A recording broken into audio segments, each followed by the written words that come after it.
Hello and welcome to some more Star Citizen news. There is a huge amount here this week focusing on feature and development updates, Alpha 3.7, server-side object container streaming, 3.6.2 going live, as well as more detailed information on CIG's new development cycle, and they're even giving us some more information every week as well, so we'll talk all about that.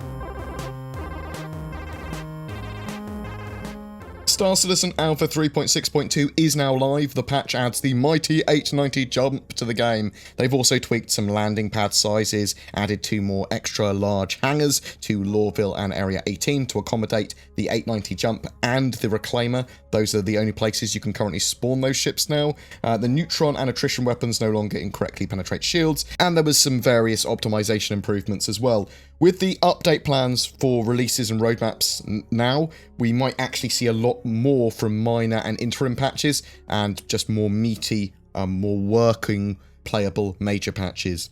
The 890 jump is on sale in limited numbers from $890 all the way up to $950 in both war bond and credit versions of the ship. Both, I believe, have 72-month insurance. They actually sold out yesterday, and they have put a second wave of the ship on. I do love the 890 jump, but it's certainly one I think is far too much money and is worth grabbing in-game rather than spending a couple of months IRL rent on. What's that hypocrisy? Yes, I do have one, and I'll be doing a few 890 jump parties this week. My handle is UberMonkey, I'll put it down below.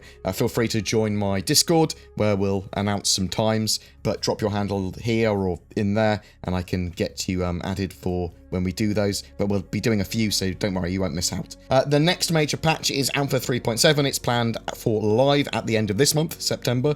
Feature-wise, Rocky Caves and the Chronic FL-33 laser cannon have seen big progress, and the personal commodity inventory system is complete. More disappointingly though, Bounty Hunter armor from 3.7 has been moved to 3.9, salvage and security systems have been rescheduled from 3.8, as well as multi-crew, expanded pilot and gunner role features from 3.9, and all of those features have been moved to 4.0, the Q2 2020 patch. CIG have started releasing a roadmap roundup little post as well now, which is meant to give us some more info, insight and transparency for the future, and I'm going to merge this with my style every week in the future, but I'll read what CIG posted here in full for the first one. Every week, we update the public roadmap, moving, adding, or removing cards. There is very little context given, and the community is then forced to take the limited information and speculate on what it all means. Over time, we've come to recognize that as a primary method of communicating our open development strategy, the public roadmap isn't fully realized. What's missing is a brief explanatory note accompanying each roadmap update with insights into the decision-making that led to those moves, additions, and deletions, so we've decided to add a weekly note that accompanies each roadmap update.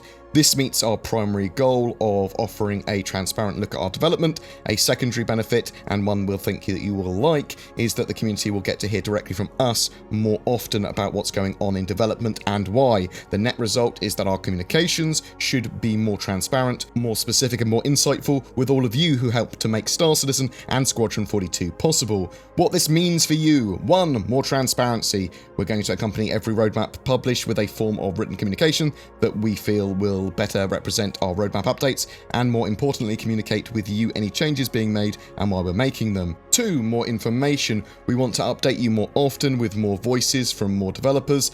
As we mentioned and demonstrated with our recent staggered development FAQ, we have been actively brainstorming several ways that we feel we can do more in terms of communicating and keeping you all in the loop with our progress. This roadmap communication is just one piece of that puzzle. Notable changes this week for September 6th, 2019. Salvage. We project Salvage to be a full 2-quarter task, similar to the development of the initial release of mining. After carefully evaluating all factors, we made the decision to push Salvage back 2 quarters to make room for both FPS mining and refueling. First, for the release of 3.7, it didn't make sense to implement caves without gameplay, so we tasked the team on Salvage with creating the FPS mining and quantum fuel mining. Second, we've made the decision to retask the team focused on Salvage in the quarters to come with closing out a full refueling gameplay loop, which will include fuel harvesting and quantum fuel harvesting. These will both be added to the public roadmap soon. Once completed, the team will move on to focus on Salvage. Security system. The security system controls who has access to areas and objects based on various factors like reputation, ownership cards, and faction. It will automatically issue warnings to people breaking the law, and if ignored, will flag them as criminals for security forces. This is a feature set that we are looking forward to continuing to develop, but we've made the decision to pull off the public roadmap while we reprioritize and determine when we want to focus more heavily on its development. The decision was made for a number of reasons, namely to reallocate development resources to the following: social AI, all non-combat AI and behaviors such as bartenders, shopkeepers, tourists, security, vagrants, and more. Prison gameplay, delivering caves and FPS mining in 3.7 allows us to move on to another feature. Prisons will create prison environments by mixing and matching procedure-generated caves with bespoke entrances and hubs attached to deliver prison gameplay loops. That's interesting, they want to put them in caves. How odd. Law system improvements. After specific infractions and capture by authorities, criminal players will wake up in a prison and must either serve times, earn merits, or find a way to escape the prison with or without the aid of fellow players. We're currently working on this feature, but aren't quite ready to put it on the roadmap just yet. In-game orgs and reputation systems. In real life, if you join a membership club, you might get some benefits attached. Think discounts at certain merchants, free or discounted roadside assistance, etc. This feature set will be tied to elements of the existing reputation system and introduce gameplay and in-game benefits related to being part of a specific in-game organization. More details to come. We're going to wrangle Tony Z for this one. Some unannounced features you'll see at CitizenCon are also being worked on too. The Bounty Hunter armor sets were originally planned for Alpha 3.7, but have been reprioritized to align the asset release alongside the bounty hunting gameplay, bounty hunting mission NPC improvements, and PvP bounties coming in 3.9. So I really like those posts. I think they're a great idea. Hopefully they'll give us more and more of those. So I do actually think they'd work better as part of Inside Star Citizen, but that's just a I think and I reckon, but I really, really like what I've done there. Star Citizen Live, all about development, had a lot of info on server-side object container streaming and short to medium-term development of the game. Server-side object container streaming has been worked on over the last year. It's obviously been building its core tech for implementation into the game. They've been working on the back-end services and a lot of the tech for server-side object container streaming. When they migrate over to server-side object container streaming fully, there's going to be bugs, and they're going to be trying to make their code as robust as possible for this before the change happens. Staggered development should see them hit more release dates for live more readily. They are more likely to cull features and push them back for the next releases rather than not being ready for the release. So it's going to be very date driven. We're not going to see as many minor or interim patches where possible, and they're going to try and meet deadlines. Components of server-side object container streaming and persistence can actually be decoupled and potentially released separately or in step. This could actually see us have some form of more rounded progression where they're not reselling stuff as much. They don't need to have full persistence in properly. They could literally just save your Alpha UEC purchases and ship changes between patches potentially. And by the sounds of it, they could also potentially save player location between servers in case of a crash or log out in the future, in the not too distant future in fact. So you'd log in exactly in the same position that you were if you disconnected, not just sort of like rejoining the server, but you could join another server in that same place. Eventually the game will remember where you placed items between sessions and patches as well. This can mean that they are potentially also able to get Planet Microtech in-game with only partial implementation of those features, or maybe they will even have related optimizations that they're able to put in to expand the gameplay area that isn't just the full server-side object container streaming. This will then allow for server meshing, which is the sort of like major thing that CIG are trying to push towards. CIG have changed the way they plan gameplay loops and roles, focusing on the first implementations of what the sort of like core of the mechanic is, and then iterating on those core elements based on feedback to flesh the mechanic out, and eventually when they have more mechanics out, they will balance them all financially and that sort of stuff. This means they have less in the form of deep dive documents and hard plans for the end game of a particular mechanic at this stage. They plan to keep adding activity sets for each of the roles and mechanics in game. Eventually there will be enough activities and gameplay associated with that they are considered an actual full role or job in game. Some bugs that have been seemingly persistent through Star Citizen's development development are being addressed by various means, and some of these, typically the reasons they haven't been addressed already is because they are part of larger sort of implementations and reworks of systems, like the HUD system that they're currently doing for like the mobiGlas and ship's HUDs and stuff like that. They are planning work on Vulkan integration for the future. Ship combat has a dedicated team working on it now, so hopefully that should be significantly better in future patches. Locking onto ground turrets will be a thing in the future as well.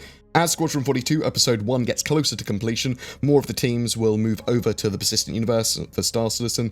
This will start once they've completed their appropriate work, which can happen well before Squadron 42 Episode 1 actually ships, because they don't all need to be there until the game is actually released. Some of these teams will obviously move on to Squadron 42 Episode 2 straight away as well, though, so bear that in mind, but there will be more devs working on the Persistent Universe in the not-too-distant future.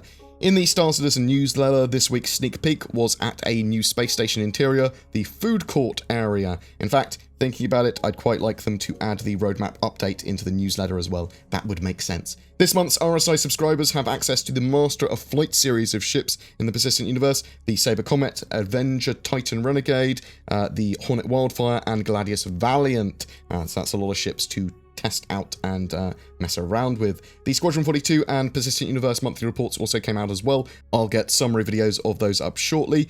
But that was a huge information dump from CIG. Please keep it up. More information is always good, in my opinion.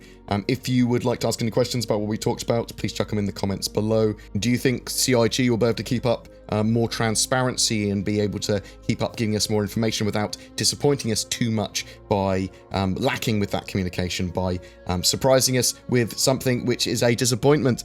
Do you think Alpha 3.7 will be a much more playable patch, or do you think it will take a while for this sort of like new staggered development to get in swing, and it will be 3.8 or 3.9 before we start to see sort of like gameplay improvements to the sort of level that CIG have now promised? Are you disappointed by some of these slips of features like the salvage mechanic moving to 4.0? Whatever your thoughts, I'd love to hear from you in the comments below. Every month we have a ship giveaway. For September 2019, it's for an Anvil Carrack, the mighty exploration ship. It is being donated by the organisation Ultra. They are a chaotic, neutral, multi-role org where they encourage their members to focus on their speciality and find their speciality, and they provide them the freedom to play however they want. In Ultra, you're not just another drone, you become part of a family is the idea. Links below to check them out. They are recruiting. To be in for a chance of winning that ship, just comment on any of my videos made during September though. A random comment will be chosen as the winner. More details below. I am also shilling for NordVPN and Shadow gaming PCs, so use the code BoredGamer for discounts there. NordVPN, in a world of censorship and privacy issues, VPNs allow you to browse the net and play games in more safety. NordVPN has many benefits over free VPNs, and that's why I shill for it. Some of you also might be interested in Shadow cloud gaming stuff. This allows you an alternative to sort of like buying and maintaining your own gaming PC. You can stream a custom Windows 10 environment to devices like your phone, a laptop, or a crappier, lesser PC, and bam, it's fantastically powerful, and it's maintained, and hardware is regularly updated for you. It's a fantastic service, Shadow. Cloud gaming certainly has quite a big future ahead of it. If you'd like to further support my channel, please consider subscribing, sharing this video, ringing the YouTube bell so you get notifications when a video goes live. This is a channel that is funded by the community via donations, Patreon members, YouTube members, and anyone else that wants to get involved with comments and helping. Thank you to everyone that goes the extra mile. Take care, and I will see you in the verse.